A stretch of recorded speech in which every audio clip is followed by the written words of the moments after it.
Ces statues ont révolutionné l'idée qu'on se faisait de l'histoire du Soudan. Elles montrent que dans ce pays éloigné et considéré comme barbare par les historiens, les africanistes, il y avait une civilisation très sophistiquée.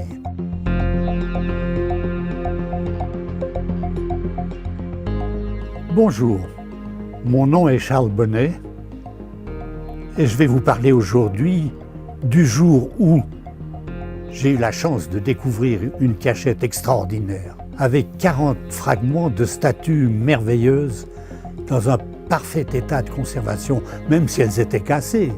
Leur surface était si belle qu'on en avait des frissons au moment où on les découvrait à coups de balai. La fouille de Kerma Doukigel, qui signifie en vieux nubien une colline rouge, se trouve à environ 500 km au nord de la ville de Khartoum et 300 km au sud de la frontière entre l'Égypte et le Soudan. C'était le 11 janvier 2003. C'était un jour magnifique, comme très souvent dans ce pays, très ensoleillé.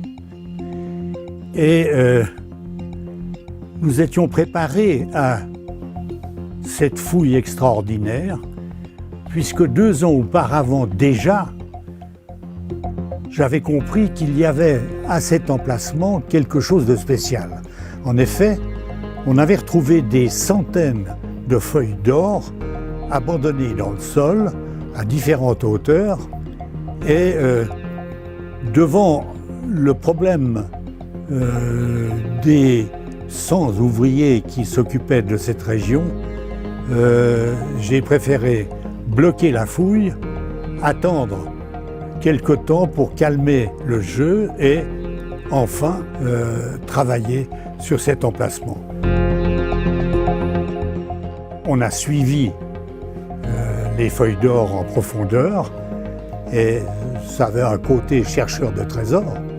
Je me trouvais donc dans la fosse en cours de dégagement quand on a découvert les statues. On a eu un moment extraordinaire, à savoir qu'un énorme bloc de granit noir est apparu. Dès qu'on a vu un certain nombre de fragments de statues, j'ai téléphoné aux membres du gouvernement en leur disant « Écoutez, il y a quelque chose d'important qui apparaît, je vous pense que ça vaut la peine de vous déplacer ».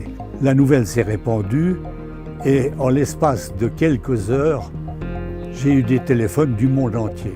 Ça a été une expérience personnelle un peu particulière puisque je n'ai pas dormi la nuit suivante, réfléchissant à toutes les hypothèses possibles qu'il fallait faire avant de continuer le dégagement des fragments de statues. La plupart des historiens avaient considéré que les civilisations du monde se trouvaient en Égypte, au Moyen-Orient, en Mésopotamie, en Grèce ou à Rome. Et que dès qu'on parlait de l'Afrique noire, on considérait que c'était un pays de barbares. Et tout à coup de s'apercevoir que ces habitants étaient capables de créer des statues d'une qualité pareille. Et nous avons eu la chance, au travers de cette cachette, de comprendre tout cela d'un seul coup.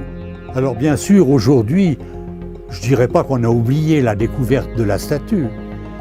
Au contraire, elle reste encore très marquée. Mais on a découvert des villes plus anciennes.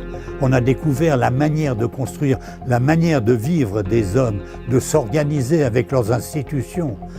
Donc, pour nous, c'est aussi important que les statues. C'est différent, mais c'est important.